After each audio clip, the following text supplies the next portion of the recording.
Well, joining me now to discuss if British and Islamic values are compatible is Muhbeen Hussain, the founder of British Muslim Youth, and Dilly Hussain, deputy editor of British Muslim news site 5 Pillars. Thank you very much to both of you for joining us this morning.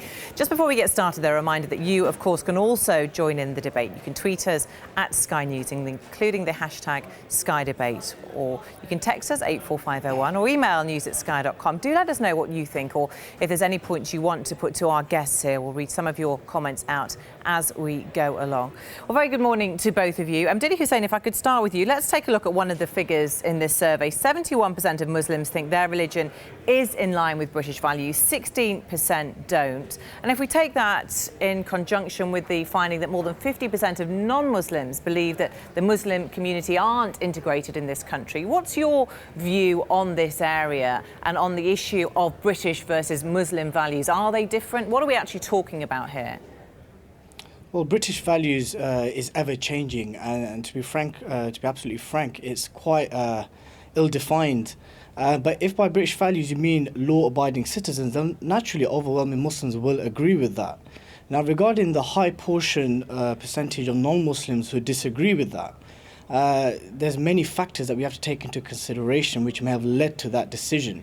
The media has a significant role to play regarding how it's demonized Islam and Muslims in the best part of 13 years, ever since the War on Terror, 7/7, Woolwich, and now currently with events in Syria and Iraq.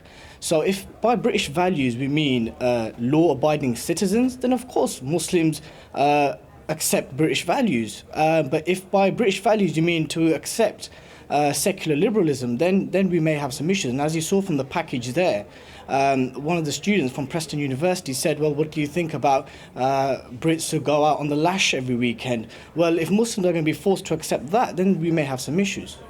What's your view, Muhbeen Hussain? Are British and Muslim values different, or are they integral to each other? Do they work together? I would actually go further than Dilly. I say that British values and Muslim values of liberalism, of tolerance, of democracy are actually coherent within Islam as an ideology. I think if you take Muslim states, certain Muslim states, for example, or we look at ISIS and Abu Bakr al-Baghdadi, I think, no, we won't find a coherence. But if you look at the Islamic values of tolerance, of law-abiding Muslims, but what we need to understand is what integration is.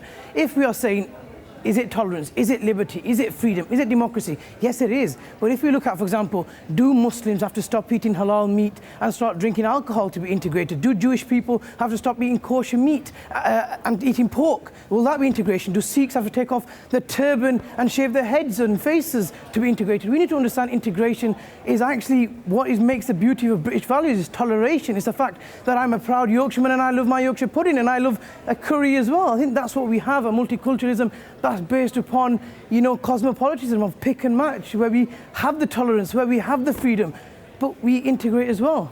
Do you think there is an issue with this word integration? Because I think what many people feel that the definition is that many people, perhaps Muslim people, live within their own communities. They don't want to. Now, there's two different words here. There's integration and there's assimilation, and they're two different things, aren't they? But do you think actually a lot of people view, certainly in this survey, with more than 50% believing that the Muslim community don't integrate with the non-Muslim community, that they feel that they live in their own communities, they don't want to perhaps participate with other members of society? And do you think that that creates a barrier between communities? I think when we look at the issue of integration, we've got to look at it in two folds. I think firstly, we need to look at the fact, about integration itself. There's a number of factors that affect integration. Look at the rise of Islamophobia, over 211% since February 2014 to 15. But what I say is we have a problem where we need to deal with bigotry as a whole. I'm just going to give you a quick example. For example, I believe we need to deal with bigotry when preachers come out and say FGM is acceptable, or they say, for example, democracy is evil. But then we need to also counter the bigotry on the other side. Let's take the small town of Rotherham, for example, where we've had the current abuse scandal. A faith school, parents of individuals of a faith school in Rotherham actually refused their children to go to a trip to a mosque because of reasons that they may be groomed or blown up. When we have integration, we need to look at both sides of integration. If people can't go to mosques, I think opening mosques is a form of integration. I think it's a form of understanding.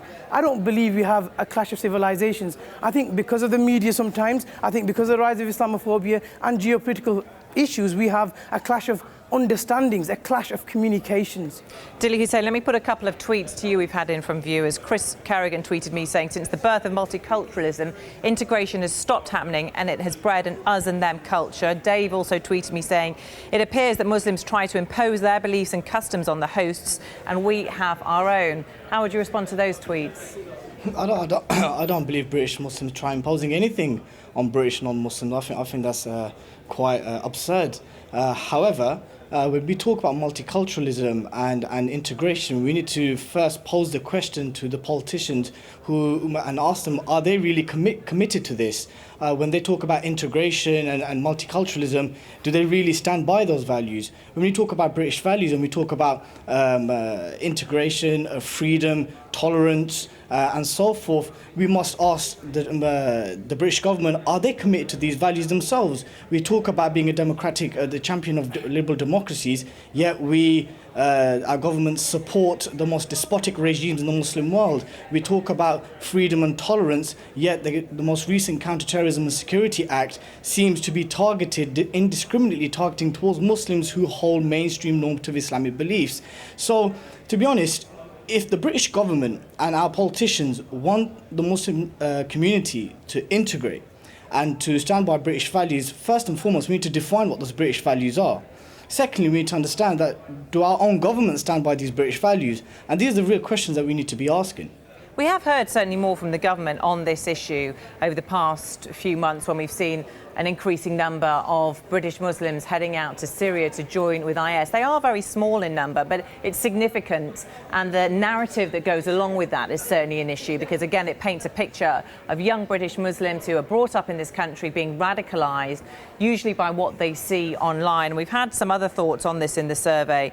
It says that actually nearly 40% of Muslims questioned blame police and security services for radicalising young Muslims. And the issue certainly of so-called jihadi John Mohammed Emwazi, that's certainly what we've heard. Whether or not that is the case, we don't know.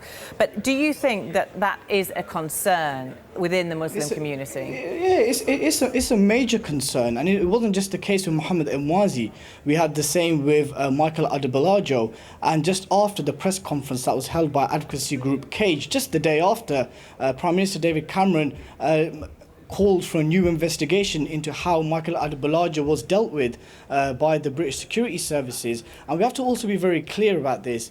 When the 4 in 10 British Muslims say that the MI5 and the police have a role in radicalising Muslim men, we have to appreciate that it's a contribution. We're not definitively blaming the security services. There's so many other factors. There's foreign policy grievances. There's draconian anti-terror policies which indiscriminately target British Muslims just for holding certain mainstream beliefs. So these are factors which have to be looked at. And it's quite unfortunate that the survey that was carried out by Sky News mentioned nothing about foreign policy. And many would argue, including senior heads within the British security services, that foreign policy and the British government's actions in the Muslim world has a huge part to play in the radicalisation of Muslim men and women in the UK. Dilly Hussain, another factor to come out of this survey is the fact that actually most people found that parents have a huge responsibility to bear, the parents of those children who do go out to Syria. No, I think everybody has a responsibility to bear, and society as a whole has a responsibility. But one thing, if I want to quickly jump in there as well, what I must say is we have this new narrative that comes out. Because of the media and because of, what I find is people on the right wing or the neocons, they will push the idea that everything is scripturalized for the creation of ISIS. And sadly, I find that people on the other narrative only push the idea of foreign policy and, MI5. I think we have a number of factors and we have to deal with them all equally. And I think, maybe, I believe, yes, the Iraq war was a factor in the creation of ISIS, but it wasn't the only factor in the creation of ISIS. And if we want to deal with this properly, we have to get rid of this defensive mindset, which is caused by Islamophobia, which is caused by the views passed by the media. And until we get rid of this defensive nature, we're not going to get anywhere. OK, I know you want to come in there, but unfortunately we are out of time. Dilly Hussain, Muhbeen Hussain, thank you for joining us. A fascinating debate there. Well, you can watch more on this. We have a special report on Sky News at 2:30, 4:30 and 6:30 tonight about that survey that Sky News has undertaken.